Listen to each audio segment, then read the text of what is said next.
প্রিয় দর্শক, আজ আমি শোনাতে চলেছি এমন একটি সাউথ কোরিয়ান হরর অ্যাকশন মুভির ঘটনা যা শুনলে আপনাদের হৃদয় কেঁপে উঠবে। যারা টানটান উত্তেজনাপূর্ণ মুভি দেখতে পছন্দ করেন তারা নিঃসন্দেহে একবার হলেও বাংলায় এক্সপ্লেন করা এই মুভিটি দেখতে পারেন। আশা করছি আজকের এই ভিডিওটি আপনাদের ভালোই লাগবে।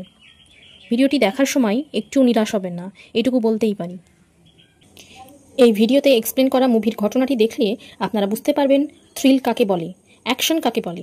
কারণ ভিডিওটি দেখার সময় উত্তেজনার বশে আপনাদের মনে হবে এর পরে কি হবে, তারপরে কি হবে, এই সমস্ত বিস্ময়সূচক প্রশ্ন জাগবে আপনাদের মনে। আবার এই ভিডিওটি দেখতে দেখতে হঠাৎ আপনার চোখ থেকে আবেগের বশে জল ঝরে পড়বে। তাহলে চলুন আর বেশি কথা না বাড়িয়ে এই মুভি গল্পটি শুরু করি।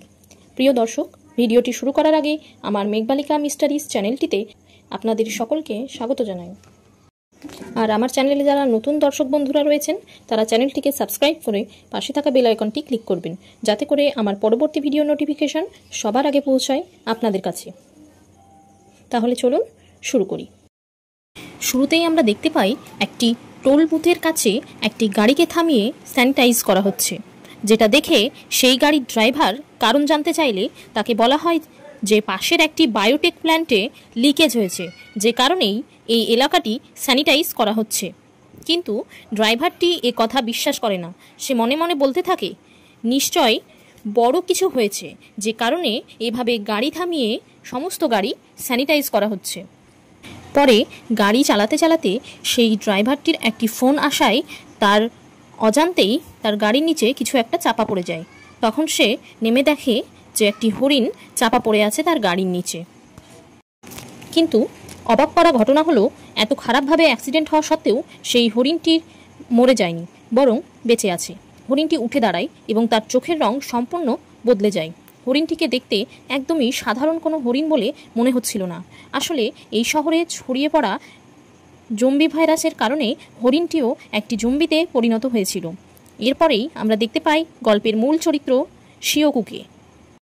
দর্শক বন্ধুরা, এই কোরিয়ান মুভিগুলির ক্ষেত্রে তাদের গল্পের চরিত্রের নামগুলি একটু খটোমটো, তবে আমি যেভাবে প্রোনাউন্সিয়েশন করেছি, যদি আমার প্রোনাউন্সিয়েশনে কোনো রকম ভুল ত্রুটি থেকে থাকে তবে মার্জনা করবেন। গল্পের মূল চরিত্র শিওকু একটি কোম্পানিতে জব করত, ফন্ট ম্যানেজারের পদে। আর সে তার কাজে একটু বেশি বিজি থাকত, আর সেই কারণেই তার স্ত্রীর সঙ্গে তার ডিভোর্স হয়ে যায়। আর এরপর আমরা দেখতে পাই সে তার ওয়াইফের সঙ্গে তাদের বাচ্চার কাস্টাডির জন্য ফোনে ঝগড়া করতে থাকে। শিওকুর মেয়ের নাম ছিল সুয়ান, আর সেদিনই ছিল তার জন্মদিন। এর জন্যই শিওকু তার মেয়ের জন্য একটি সারপ্রাইজ গিফট নিয়ে যায়। কিন্তু সুয়ান গিফটটা দেখে মোটেও খুশি হতে পারে না, কারণ তার বাবা এবার যে গিফটটা দিয়েছে আগেরবারও সেই একই গিফট দিয়েছিল। আর এর জন্যই শিওকু মনে মনে লজ্জাবোধ করে। শিওকু যেহেতু তার কোম্পানির কাছে খুবই ব্যস্ত থাকত, তাই সে তার মেয়েকেও সময় দিতে পারত না। তাই তার মেয়ে সুয়ানও তাকে খুব একটা পছন্দ করতো না। গিফটটি নেওয়ার পরে সুয়ান তার বাবাকে বলে যে সে তার মায়ের সঙ্গে দেখা করতে চায়। আজ সুয়ানের বার্থডে ছিল, সেই কারণে শিওকু তার মেয়ের কথায় রাজি হয়ে যায়। এর পরের সিনে আমরা দেখতে পাই একটি রেলওয়ে স্টেশন, যেখানে একটি ট্রেন বুসান যাওয়ার জন্য রেডি হয়ে আছে। শিওকু তার মেয়ের সঙ্গে এই ট্রেনেই উঠে পড়ে। এই ট্রেনেই প্রচুর মানুষ ছিল, তার মধ্যে একটি বগিতে বেসবল টিমের প্রচুর খেলোয়াড়ও ছিল। আর এই টিমেই ইয়ংবুক নামের একজন ছেলে ছিল, যার একজন গার্লফ্রেন্ড ছিল। এই টিমের একজন চিয়ার লিডার ছিল, যার নাম হলো কিংজিং কি। এছাড়াও এই ট্রেনের আরেকটি কামরায় দুজন বয়স্ক মহিলা ছিল, তারা সম্পর্কে দুই বোন। এবং ট্রেনের একটি বগির কামরায় একজন হোমলেস লোক ছিল। এই মানুষটি অনেকটা পাগলের মতো আচরণ করছিল। সে ট্রেনের টয়লেটের মধ্যে লুকিয়েছিল। পরে সেই ট্রেনের কর্মীরা যখন তাকে সেখান থেকে বের করতে যায়, তখন সে হাসতে হাসতে বলে যে এই ট্রেনের সমস্ত যাত্রীরা মরতে চলেছে। এদের ছাড়াও ট্রেনের কামরায় দুজন কাপল ছিল। এই ব্যক্তিটিও অন্যদের মতোই একজন ওয়ার্কিং ম্যান ছিল। তার নাম হলো স্যাংহুয়া। তার সঙ্গে তার প্রেগনেন্ট ওয়াইফ ছিল, যার নাম ছিল শিয়ং কাইং। যখন ট্রেনটি স্টেশন ছেড়ে যাবে, ঠিক সেই মুহূর্তে সেই ট্রেনের মধ্যে একজন মহিলা বাইরে থেকে দৌড়ে এসে ঢুকে পড়ে। মেয়েটির পায়ে কেউ কামড়েছে। সেই যন্ত্রণায় সে ট্রেনের মধ্যেই মেঝেতে পড়ে যায়। তাকে পড়ে যেতে দেখে বগির মধ্যে থাকা একজন মহিলা স্টাফ ফোন করে মেডিকেল টিমকে ডাকতে থাকে। অন্যদিকে শিওকুর কাছে তার অফিসের একজন অ্যাসিস্ট্যান্টের ফোন আসে। ফোনের ওপার থেকে জানায় যে পুরো শহরে দাঙ্গা লেগে গেছে। যখন তারা ট্রেনের মধ্যে থেকে নিউজ দেখে তখন বুঝতে পারে যে পুরো শহরে দাঙ্গা হচ্ছে, লোকজন প্রাণে বাঁচতে এদিক সেদিক ছোটাছুটি করছে। কিন্তু ট্রেনের মধ্যে থাকা যাত্রীরা এটা জানতো না যে সারা শহরে জম্বি ভাইরাস ছড়িয়ে পড়েছে আর শহরের মানুষ সবাই জম্বিতে পরিণত হয়ে যাচ্ছে। এদিকে শিওকু তার পাশের সিটে তাকিয়ে দেখে যে তার মেয়ে সেখানে নেই, তাই সে তার মেয়েকে খুঁজতে সিট ছেড়ে অন্যদিকে যায়। অপরদিকে যেই মেয়েটার পায়ে কামড়ানোর দাগ ছিল সেই মেয়েটা এতক্ষণে জম্বিতে পরিণত হয়েছে। তখন ফোন করতে থাকা ট্রেনের স্টাফটিকে কামড়েও জম্বিতে পরিণত করে দিয়েছে। অন্যদিকে সেই মেয়েটি বেসবল টিমের কিছুজনকেও কামড়ে জম্বিতে পরিণত করে দিয়েছে। এদিকে তারা সবাই জম্বিতে পরিণত হওয়ার পর ট্রেনের অন্য কামরার দিকে ছুটতে থাকে বাকি প্যাসেঞ্জারদের কামড়ানোর জন্য। পুরো ট্রেনে দৌড়াদৌড়ি ছোটাছুটি লেগে যায়। প্রায় বেসবল টিমের সবাই জম্বিতে পরিণত হয়ে যায়। যে বা যারাই সামনে আসে তাদেরকে এই জম্বিরা কামড়ে দেয়, ফলে তারাও আবার জম্বিতে পরিণত হয়ে যায়। বাকি যারা বেঁচে ছিল তারা এক কম্পার্টমেন্ট থেকে অন্য কম্পার্টমেন্টের দিকে ছুটতে থাকে প্রাণে বাঁচার জন্য। অন্যদিকে শিওকু তার মেয়েকে এখনো পর্যন্ত খুঁজেই চলেছে। সে তার মেয়েকে খুঁজতে খুঁজতে এমন একটি কম্পার্টমেন্টে পৌঁছে যায় যেখানকার সব যাত্রীরা জম্বিতে পরিণত হয়ে গিয়েছে। আর তখনই একটি জম্বি শিওকুকে দেখে ফেলে আর পিছন থেকে সোয়ান তার বাবাকে ডাকতে থাকে। তখনই শিওকু তার মেয়ে সোয়ানকে নিয়ে দৌড়াতে থাকে অন্য কম্পার্টমেন্টের দিকে, আর তাদের পিছনে অনেকগুলো জম্বি তাদের ধরার জন্য দৌড়াতে থাকে। শিওকু তখন তার মেয়েকে নিয়ে এমন একটি কম্পার্টমেন্টে পৌঁছে যায় যেখানকার সকল যাত্রীরা এখনো পর্যন্ত সেফ ছিল, অর্থাৎ তারা এখনো কোনো জম্বিতে পরিণত হয়নি। তখন শিওকু ওই কম্পার্টমেন্টের গেটটা আটকাতে যাবে, তখনই স্যাংহুয়া তার প্রেগনেন্ট ওয়াইফকে নিয়ে জম্বিদের হাত থেকে বাঁচার জন্য এই কম্পার্টমেন্টের দিকেই ছুটে আসে। কিন্তু ততক্ষণে শিওকু গেটটা বন্ধ করে দিয়েছিল। এদিকে জম্বিরা স্যাংহুয়া এবং তার প্রেগনেন্ট ওয়াইফকে ধরার জন্য দৌড়াচ্ছিল। তখন কিছুক্ষণ অপেক্ষা করার পরে শিওকু গেটটা খুলে দেয় আর স্যাংহুয়া ও তার প্রেগনেন্ট ওয়াইফ তখন প্রাণে বাঁচে। তখন স্যাংহুয়া শিওকুর উপরে একটু রাগ দেখায়, কারণ তাদের জম্বি তাড়া করছিল দেখেও শিওকু সেই কম্পার্টমেন্টের গেটটা বন্ধ করে রেখেছিল। আরও দেরি হয়ে গেলে স্যাংহুয়া ও তার ওয়াইফ দুজনেই কিন্তু জম্বিতে পরিণত হয়ে যেত। তারপরে ট্রেনের মধ্যে অ্যানাউন্সমেন্ট হয় যে ট্রেনটি পরের স্টেশনে থামবে না।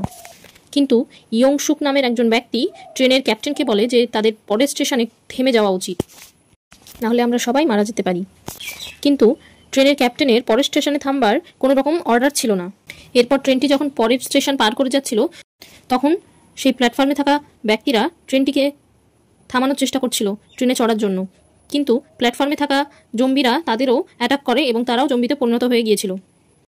এতক্ষণে মোটামুটি পুরো শহরেই জম্বি ভাইরাস ছড়িয়ে পড়েছে। সব ব্যক্তিরা আস্তে আস্তে জম্বিতে পরিণত হয়ে যাচ্ছে। এই স্টেশনের পরেই ট্রেনে অ্যানাউন্সমেন্ট হয় যে এই ট্রেনটি পরের স্টেশনে থেমে যাবে, কারণ সেই স্টেশনে বেঁচে থাকা মানুষগুলোকে বাঁচানোর জন্যই মিলিটারি ফোর্সকে ডাকা হয়েছিল। যেমনটা আমি আপনাদের বলেছিলাম যে শিওকু তার কোম্পানিতে ফান্ড ম্যানেজারের পোস্টে ছিল, তাই তার সম্মানও বেশি ছিল এবং কাজের দায়িত্বও ছিল বেশি। শিওকু ট্রেনের মধ্যে হওয়া এই সমস্ত ঘটনা দেখে ঘটনা সম্পর্কে কনফার্ম হওয়ার জন্য সে তার অ্যাসিস্ট্যান্টকে ফোন করে জিজ্ঞেস করে যে পরের স্টেশনে নেমে যাওয়া ঠিক হবে কিনা। তখন তার অ্যাসিস্ট্যান্ট তাকে বলে যে পরের স্টেশনে যারাই নামবে সেখানকার আর্মিরা সেই ব্যক্তিদের কোয়ারেন্টাইনে রেখে দেবে। কিন্তু শিওকু তার মেয়েকে নিয়ে কোয়ারেন্টাইনে থাকতে চায় না, তাই সে তার সিনিয়রকে জিজ্ঞেস করে যে আর অন্য কোনো রাস্তা আছে কিনা। তখন তার সিনিয়র তাকে জানায় যে তুমি ট্রেন থেকে সোজা না নেমে পূর্ব দিকের পথে চলে আসবে, সেখানে আমার লোক পাঠানো আছে, তাদের সঙ্গে তুমি চলে আসবে। ট্রেনটি পরের স্টেশনে পৌঁছে যায় এবং থেমে যায়। এই স্টেশনটি পুরোপুরিভাবে ফাঁকা ছিল। এই স্টেশনে কাউকে দেখা যাচ্ছিল না, না মিলিটারির কোনো লোক ছিল না অন্য কোনো ব্যক্তিরা সেখানে ছিল। বেঁচে যাওয়া লোকগুলো সেই স্টেশনে নেমে পড়ে এবং তারা সামনের দিকে এগোতে থাকে। এরপর আমরা দেখতে পাই যে ইয়ংসুক নামের এই ব্যক্তিটি ক্যাপ্টেনকে রিকোয়েস্ট করে যে এই স্টেশনে না থামতে, এখানে থামলে অনেক বড় বিপদ হতে পারে, আমাদের এখান থেকে বেরিয়ে যাওয়া উচিত। ক্যাপ্টেনেরও তার কথা সঠিক মনে হয়েছে, কারণ সেই স্টেশনে মিলিটারি তো দূরে থাক, অন্য কোনো কাউকেই দেখা যাচ্ছিল না। আর এদিকে ট্রেনের প্যাসেঞ্জাররা মেন গেট দিয়ে বেরোতে থাকে আর অন্যদিকে শিওকু তার মেয়েকে সঙ্গে নিয়ে পূর্ব দিকের পথে হাঁটতে থাকে। কিন্তু ট্রেনের সেই হোমলেস ব্যক্তিটিও তাদের পিছু পিছু হাঁটতে থাকে, কারণ সে শিওকুর ফোনে কথা বলাটা শুনে ফেলেছিল, তাই সে জানতো যে তাদের পিছু গেলে হয়তো সেও বেঁচে যাবে। এদিকে সোয়ান তার বাবাকে বলে যে বাকি প্যাসেঞ্জারদেরও তাদের সঙ্গে করে নিয়ে যেতে, কিন্তু সোয়ানের বাবা শিওকু বলে যে না, এখন শুধুমাত্র আমাদের নিজেদের কথাটাই ভাবা উচিত। তখন সুয়ান তার বাবার কথায় কেঁদে ফেলে আর বলতে থাকে যে তোমার এরকম ব্যবহারের কারণেই মাও তোমায় ছেড়ে চলে গেছে, তুমি শুধুমাত্র নিজের কথাটাই ভাবো।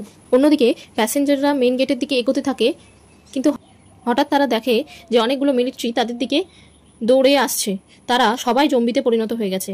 এতগুলো জম্বিকে একসঙ্গে দেখে তারা ভয়ে এদিক থেকে ওদিকে ছোটাছুটি করতে থাকে। এদের মধ্যেই কিছুজনকে সেই জম্বিরা আক্রমণ করে ফেলে ও তাদেরও জম্বিতে পরিণত করে ফেলে, আর বাকিরা এদিক থেকে ওদিকে প্রাণে বাঁচার জন্য ছোটাছুটি করছিল। এদিকে শিওকুও পূর্ব দিকের পথে এগোতে থাকে, কিন্তু সেদিকেও জম্বিতে পরিণত হওয়া মিলিটারিরা তাদের আক্রমণ করার জন্য ছুটে আসে। তখনই শিওকু তার মেয়ের দিকে দৌড়াতে থাকে, কিন্তু সুয়ানের পিছন থেকে একটি জম্বি তাকে আক্রমণ করার চেষ্টা করে। তখনই শ্যাংহুয়া সুয়ানকে বাঁচিয়ে নেয়। এরপর সেখানকার বেঁচে থাকা লোকগুলি প্ল্যাটফর্ম থেকে বাইরে বেরিয়ে চলে আসে এবং প্ল্যাটফর্মের গেট আটকে দেয়, যাতে তাদের সেই জম্বিরা আক্রমণ করতে না পারে। কিন্তু কাচের গেট কতক্ষণই বা তাদের আটকে রাখতে পারবে। অন্যদিকে কিছু লোক ট্রেনের দিকে ছুটে যায়, কিন্তু ট্রেনের একটি কামরার দরজা খুলতেই সেখান থেকেও অনেক জম্বি বেরিয়ে এসে তাদের আক্রমণ করে ফেলে। এই মুহূর্তে শুধুই লোক এদিক থেকে ওদিক ছোটাছুটি করছে, আর তাদের পিছনে জম্বিরাও ছুটতে থাকছে তাদের আক্রমণ করার জন্য। কোনো রকমভাবে কিছু লোক বেঁচে যায় এবং একটি সেফ কামরার মধ্যে উঠে পড়ে। এরপর আমরা দেখতে পাই যে দুইজন বয়স্ক বোন ওই ট্রেনটির মধ্যে ছিল, তাদের মধ্যে একজনকে ট্রেনের অ্যাটেন্ডেন্ট অন্য একটি কামরায় নিয়ে যায়, আর আরেকজনকে সেই প্রেগনেন্ট মহিলাটি অন্য কামরায় উঠিয়ে নিয়ে যায়। তখনই সেই হোমলেস ব্যক্তিটিও সেই কামরার মধ্যে উঠে পড়ে, কিন্তু তারা যে কামরায় উঠেছে সেই কামরায় আগে থেকেই অনেকগুলো জম্বি ছিল, আর জম্বিদের থেকে বাঁচার জন্য তারা টয়লেটের মধ্যে লুকিয়ে পড়ে। আর এদিকে ইয়ংজুক ট্রেনের অ্যাটেন্ডেন্টকে ধরে তাকে বলতে থাকে যে তোমরা কার জন্য অপেক্ষা করছো, ট্রেনটি ছাড়ো, নাহলে আমরা সবাই এখানে মারা যাব। কিন্তু জেনি, অর্থাৎ সেই বেসবল টিমের ইয়ংবুক নামের ছেলেটির যে গার্লফ্রেন্ড, সে বলতে থাকে যে তার বন্ধু এখনও ট্রেনের মধ্যে আসেনি, ওদের আসতে দাও, তারপর আমরা সবাই যাব। কিন্তু ইয়ংসুক খুবই স্বার্থপর ছিল, সে ট্রেনের অ্যাটেন্ডেন্টকে বলে ট্রেনটা চালু করিয়ে ফেলে। অন্যদিকে স্যাংহুয়া সেই কাচের গেটটিকে সবার সঙ্গে ধরে আটকে রেখেছিল, যাতে জম্বিরা বাইরে আসতে না পারে। কিন্তু যখনই কাচের গেটটি ভাঙতে শুরু করে তখনই তারা গেট ছেড়ে পালিয়ে আসে। কিন্তু দৌড়াতে দৌড়াতে ইয়ংবুকের দুজন বন্ধুকে জম্বিতে আক্রমণ করে ফেলে। তখন শ্যাংহুয়া আর শিওকু তাকে সামলে নিয়ে ট্রেনের দিকে ছুটতে থাকে, কিন্তু ততক্ষণে তো ট্রেনটি ছেড়ে দিয়েছে। আর এদের তিনজনের পিছনে অনেকগুলো জম্বি দৌড়াচ্ছিল। তারা তাদের প্রাণ বাঁচানোর জন্য কোনো রকমে একটি খালি কামরার মধ্যে উঠে পড়ে। ট্রেনে উঠে পড়ে ইয়ংবুক তার বন্ধু জিনিকে ফোন করে আর তাকে কাঁদতে কাঁদতে বলতে থাকে যে তাদের সমস্ত বন্ধুরা জম্বির আক্রমণে মারা গেছে, আর আমরা কয়েকজন যারা বেঁচে আছি তারা অন্য কামরায় কোনো মতে উঠেছি, আমরা এখন তোমাদের কামরার দিকে আসছি।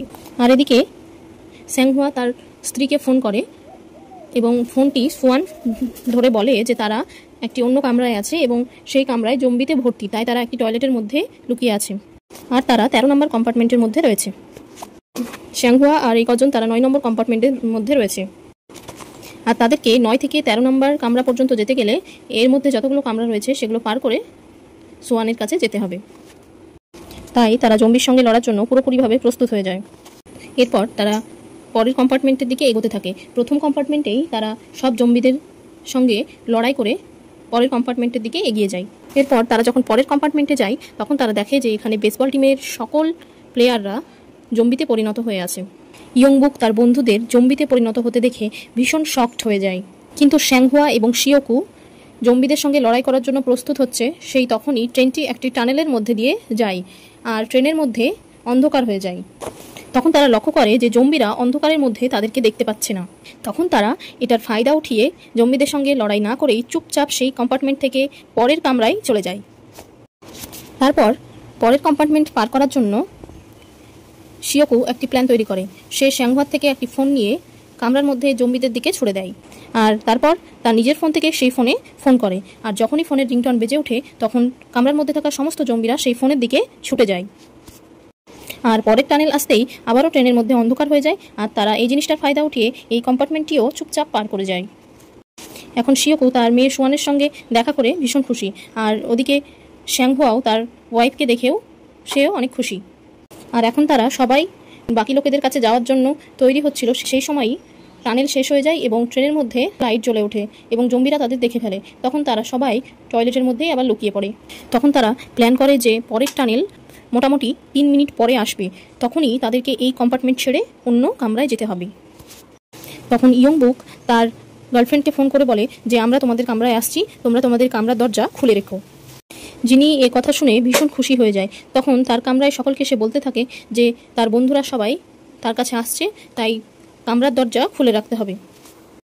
কিন্তু ইয়ংসুক গেট খুলতে বারণ করে দেয়, আর সে বলতে থাকে যে কি গ্যারেন্টি আছে যে তারা এখনো পর্যন্ত জম্বিতে পরিণত হয়নি? যদি তারা ইনফেক্টেড হয়ে যায় তখন তারাও তো আমাদের ইনফেক্টেড করে জম্বিতে পরিণত করে দেবে, তাই আমাদের গেট খোলা উচিত নয়। কামরার বাকি লোকেরাও তার কথা শুনেই তার হাতেই হ্যাঁ বলে আর গেট খুলতে বারণ করে দেয়। আর এদিকে টানেল শুরু হয় এবং তারাও টয়লেট থেকে বেরিয়ে অন্য কম্পার্টমেন্টের দিকে যেতে থাকে। কিন্তু তারা পুরো কামরা শেষ করতে না করতেই ট্রেনের লাইট জ্বলে ওঠে আর টানেল শেষ হয়ে যায়। আর তখনই জম্বিরা তাদের দেখে ফেলে এবং তাদেরকে তাড়া করতে থাকে। আর অন্যদিকে ইয়ংবুক পরের কামরার গেট খোলার জন্য চেষ্টা করতে থাকে, কিন্তু ইয়ংজুকের কারণে সেই গেটটি ভেতর থেকে লক করে রাখায় এই গেটটি খুলতে পারে না। আর এদিকে শ্যাংহুয়া এবং শিওকু তারা জম্বিদের সঙ্গে লড়তে থাকে। ওদিকে সেই বয়স্ক মহিলা, সেই প্রেগনেন্ট মেয়েটি এবং সুয়ান এক জায়গায় দাঁড়িয়েছিল, কিন্তু তাদের দেখেও কেউ পরের কম্পার্টমেন্টের গেটটি খুলছিল না। কিন্তু ইয়ংবুক কোনো রকমে সেই গেটটি খুলে পরের কম্পার্টমেন্টে চলে যায়, আর বাকিরাও তার পিছু পিছু পরের কম্পার্টমেন্টে যায়। এদিকে শ্যাংহুয়া তার নিজের প্রাণের চিন্তা না করে সে জম্বিদের সঙ্গে লড়তে থাকে এবং তার স্ত্রী এবং বাকিদেরকে পরের কম্পার্টমেন্টে চলে যেতে বলে। আর শিওকুকে বলতে থাকে যে তার ওয়াইফের যেন খেয়াল রাখে। তখন শিওকু সেই প্রেগনেন্ট মহিলাকে এবং তার মেয়ে সুয়ানকে নিয়ে পরের কম্পার্টমেন্টে চলে যায়। কিন্তু তখনই সেই গেট ভেঙে ফেলে জম্বিরা শ্যাংহুয়াকেও আক্রমণ করে ফেলে এবং তাকেও জম্বিতে পরিণত করে দেয়। শুধু শ্যাংহুয়াই নয়, বরং সেই বয়স্ক মহিলাটিও জম্বির আক্রমণের ফলে জম্বিতে পরিণত হয়ে পড়েছে। পরের কম্পার্টমেন্টে গিয়ে শিওকু ইয়ংজুকের ওপরে ভীষণ পরিমাণে রেগে যায়। শিওকু তার কলার ধরে তাকে বলতে থাকে যে তুমি যদি সঠিক সময়ে গেটটি খুলে দিতে, শ্যাংহুয়া এবং সেই বয়স্ক মহিলাটি বেঁচে যেত। কিন্তু ইয়ংজুক এতটাই স্বার্থপর ছিল, সে তখনও বাকি লোকেদের বোঝাতে থাকে যে শিওকুরা যেহেতু অন্য কম্পার্টমেন্ট থেকে এসেছে, তাই তারাও এই ভাইরাস দ্বারা আক্রান্ত, তাদের উচিত এই কামরায় থেকে তাদের চলে যেতে বলা। কামরার বাকি লোকেরাও বলতে থাকে যে হ্যাঁ, শিওকুদের এখান থেকে চলে যাওয়া উচিত, কারণ তারা ভাইরাস দ্বারা আক্রান্ত হতে পারে। এদিকে সেই বয়স্ক মহিলাটি মারা যাওয়ার ফলে তার যে বোন ছিল ট্রেনের মধ্যে, সেও ভীষণ শোকের মধ্যে ছিল। এদিকে শিওকু তাদের বাকিদের সকলকে নিয়ে অন্য কম্পার্টমেন্টে চলে আসে। শিওকুদের চলে যাওয়ার পরে এই কামরার লোকগুলি তাদের কামরার গেটটি এমনভাবে লক করে দেয় যাতে করে পরের কামরা থেকে কেউ যেন এই কামরার মধ্যে ঢুকতে না পারে। এরপর আমরা দেখতে পাই সেই বয়স্ক মহিলার বোনটি সে রাগে দুঃখে ওই কম্পার্টমেন্টের গেটটি খুলে দেয় এবং পরের কম্পার্টমেন্ট থেকে এই কম্পার্টমেন্টের মধ্যে সকল জম্বিরা প্রবেশ করে এবং এখানকার লোকগুলিকেও কামড়ে সকলকে জম্বিতে পরিণত করে দেয়। সবাই চিৎকার করতে থাকে প্রাণে বাঁচার জন্য, কিন্তু ততক্ষণে সকলেই প্রায় জম্বিতে পরিণত হয়ে গিয়েছিল। কিন্তু অন্যদিকে শিওকু, তার মেয়ে, সেই প্রেগনেন্ট মহিলা, এরা সকলেই অন্য কম্পার্টমেন্টে থাকায় তারা বেঁচে যায়। তখন শিওকু তার মেয়েকে বলে যে আজ তোমার জন্মদিন, তাই তোমার বার্থডের দিনেই আমি তোমার মায়ের সঙ্গে তোমাকে দেখা করাবই। তখনই এই ট্রেনটি পরের স্টেশনে গিয়ে থেমে যায়, কারণ লাইনে একটি বগি পড়ে থাকায় ট্রেনটি এই স্টেশন ছেড়ে পরের স্টেশনে যেতে পারছিল না। এখন তাদেরকে পরের স্টেশনে যাওয়ার জন্য এই ট্রেনটি চেঞ্জ করতে হবে। এরপর আমরা দেখতে পাই ইয়ংজুক এবং ট্রেনের একজন অ্যাটেন্ডেন্ট তারা টয়লেটের মধ্যে লুকিয়েছিল, তখনও তারা জম্বিতে পরিণত হয়নি। তখন ইয়ংজুক প্রাণে বাঁচার জন্য সেই অ্যাটেন্ডেন্টটিকে বাইরের দিকে ঠেলে দেয় এবং ট্রেনের কামরা ছেড়ে বাইরে পালিয়ে আসে। অন্যদিকে ইয়ংবুক এবং জিনি প্রাণে বাঁচার জন্য এই ট্রেন ছেড়ে অন্য ট্রেনে যাওয়ার জন্য ট্রেনের কামরার গেটটি খুলতে থাকে। ঠিক সেই মুহূর্তে ইয়ংজু নামের সেই ব্যক্তিটি জিনিকে ঠেলে জম্বিদের দিকে ফেলে দেয় আর নিজেই সেই পথ দিয়ে বাইরে বেরিয়ে চলে যায়। এদিকে জিনি জম্বি দ্বারা আক্রান্ত হওয়ার কারণে সে নিজেও জম্বিতে পরিণত হয়ে গিয়েছিল। ইয়ংবুক জিনিকে খুব ভালোবাসত, তাই সে তাকে একা ফেলে রেখে সেখান থেকে যেতে পারছিল না। ঠিক তখনই জিনিও ইয়ংবুককে কামড়ে দেয় এবং ইয়ংবুকও জম্বিতে পরিণত হয়ে যায়। এরপর আমরা দেখতে পাই একটি জ্বলন্ত ট্রেন সেই পথে এসে এই ট্রেনটিকে ধাক্কা দেয়। তার ফলে শিওকু, সুয়ান এবং সেই প্রেগনেন্ট মহিলাটি দুটো ট্রেনের মাঝখানে রেল লাইনে পড়ে আটকে যায় এবং সেখানকার একটি ট্রেন জম্বিতে ভর্তি ছিল। আর অন্যদিকে ইয়ংজুক ক্যাপ্টেনের কামরার দিকে যেতে থাকে। তখনই ক্যাপ্টেন তাকে বাঁচানোর জন্য ট্রেন থেকে নেমে আসে, কিন্তু ইয়ংজুক এতটাই স্বার্থপর ছিল যে সে ক্যাপ্টেনকেও জম্বির দিকে ঠেলে দেয় এবং নিজে বাঁচার জন্য ট্রেনের সেই কামরায় উঠে পড়ে। এদিকে শিওকু সেই দুটো ট্রেনের মাঝখান থেকে বেরানোর চেষ্টা করছিল এবং সেই হোমলেস ব্যক্তিটি জম্বিদের সঙ্গে লড়াই করে তাদের বাঁচিয়ে রাখছে। এখানে শিওকু তার মেয়ে সুয়ান এবং সেই প্রেগনেন্ট মহিলাটিকে নিয়ে সেখান থেকে বেঁচে বাইরে চলে আসে, কিন্তু সেই হোমলেস ব্যক্তিটি জম্বিদের সঙ্গে লড়াই করতে করতে সেখানেই আটকে যায়। এরপর আমরা দেখতে পাই শিওকু তার মেয়েকে নিয়ে এবং সেই প্রেগনেন্ট মহিলাকে নিয়ে একটি ট্রেনের দিকে ছুটতে থাকে ট্রেনটি ধরার জন্য, আর তাদের পিছনে হাজার হাজার জম্বিরা তাড়া করছিল তাদেরকে আক্রমণ করার জন্য। এতগুলো জম্বি তাদের পিছু তাড়া করেছে দেখে তারা আশা না হারিয়ে ট্রেনটি ধরার জন্য দৌড়াতে থাকে এবং অবশেষে তারা ট্রেনের ওপরে উঠে পড়ে। এদিকে জম্বিরাও তাদের পিছু পিছু তাদেরকে তাড়া করতেই থাকে। জম্বিরা ট্রেনটিকে ধরে ঝুলতে থাকে, এর কারণে ট্রেনটির গতি আস্তে আস্তে কমে যায়। শিওকু কোনো রকমভাবে সেই জম্বিদেরকে ট্রেন থেকে ছাড়িয়ে দেয়, আর তারপর শিওকু ক্যাপ্টেনের কামরার দিকে যায়। তখন সেখানে গিয়ে দেখে যে ইয়ংজুক জম্বিতে পরিণত হয়ে সেখানে বসে আছে। ইয়ংজুক এখনো কিন্তু পুরোপুরিভাবে জম্বিতে পরিণত হয়নি, কিন্তু সে শিওকুর ওপরে হামলা করে বসে। শিওকু তার সঙ্গে অনেক লড়াই করে চলেছিল, কিন্তু ইয়ংজুক শিওকুর হাতে কামড়ে দেয়। এখানে আমরা দেখতে পাই শিওকু একটি লোহার চেন দিয়ে ইয়ংজুককে তার নিজের সঙ্গে বেঁধে ফেলে এবং ট্রেন থেকে তাকে নিচে ফেলে দেয়, এবং শিকল দিয়ে বাঁধা থাকায় সে আবার ট্রেনের মধ্যে উঠে পড়ে। কিন্তু শিওকু বুঝতে পেরেছে যে সেও আর কিছুক্ষণের মধ্যে জম্বিতে পরিণত হয়ে যাবে, তাই সে দেরি না করে তাড়াতাড়ি সেই প্রেগনেন্ট মহিলা এবং তার মেয়ে সুয়ানকে ক্যাপ্টেনের রুমে নিয়ে যায় এবং ট্রেন সম্পর্কে বেশি কিছু ইনফরমেশন দিয়ে দেয়। এবং শিওকু তার মেয়েকে বলে যে তুমি বুসানে নেমে তোমার মায়ের কাছে চলে যেও, এবং যতক্ষণ না পর্যন্ত তোমার মায়ের কাছে যাচ্ছ ততক্ষণ এই আন্টির সঙ্গেই থেকো। সুয়ান খুব কাঁদতে থাকে, সে তার বাবাকে কোনো মতেই হারাতে চায় না। শিওকুও তার মেয়ের থেকে আলাদা হতে চায় না, কিন্তু তার মেয়েকে বাঁচানোর জন্যই তাকে এই কাজটা করতেই হচ্ছে। শিওকু সেই রুম থেকে বাইরে বেরিয়ে আসে এবং কাঁদতে থাকে এবং সুয়ানের ছোটবেলার কথা মনে করতে থাকে, আর সেই সব অতীতের কথা ভাবতে ভাবতেই সে হাসি মুখে ট্রেন থেকে নিচে পড়ে যায়। সেসব দেখে সুয়ান ভীষণ কাঁদছিল, সে পুরোপুরিভাবে ভেঙে পড়েছিল। কিছুক্ষণ পরেই ট্রেনটি বুসান পৌঁছে যায় এবং সেই প্রেগনেন্ট মহিলা এবং সুয়ান ট্রেন থেকে নেমে তারা একটি টানেলের মধ্যে দিয়ে যায়। টানেলের বাইরে অনেকগুলো মিলিটারি ফোর্স ছিল। সুয়ান ও সেই প্রেগনেন্ট মহিলাকে আসতে দেখে তারা বুঝতে পারে না যে তারা নর্মাল মানুষ নাকি ইনফেক্টেড হয়ে আছে, তাই তারা ভেবে নিয়েছিল যে তারা গুলি করে দেবে। যখন সেই মিলিটারি গুলি চালাতেই যাবে, ঠিক সেই মুহূর্তে সুয়ান তার বাবাকে যে কবিতাটি শোনাতো সেই কবিতাটি বলতে থাকে। তখন মিলিটারিরা বুঝতে পেরে যায় যে এরা নর্মাল মানুষ। তখন তারা সুয়ান এবং সেই প্রেগনেন্ট মহিলাকে রেস্কিউ করে নিয়ে যায়। দর্শক বন্ধুরা, এই মুভি গল্পটিতে অনেক ইমোশন রয়েছে। এর মধ্যে আপনাদের কোন দৃশ্যটি সবচেয়ে ভালো লেগেছে সেটি কমেন্ট সেকশনে অবশ্যই জানাবেন, আর ভিডিওটি ভালো লাগলে লাইক, কমেন্ট এবং শেয়ার করবেন। আসছি আবার পরবর্তী ভিডিওতে নতুন কোনো তথ্য নিয়ে। সকলে ভালো থাকবেন, সুস্থ থাকবেন।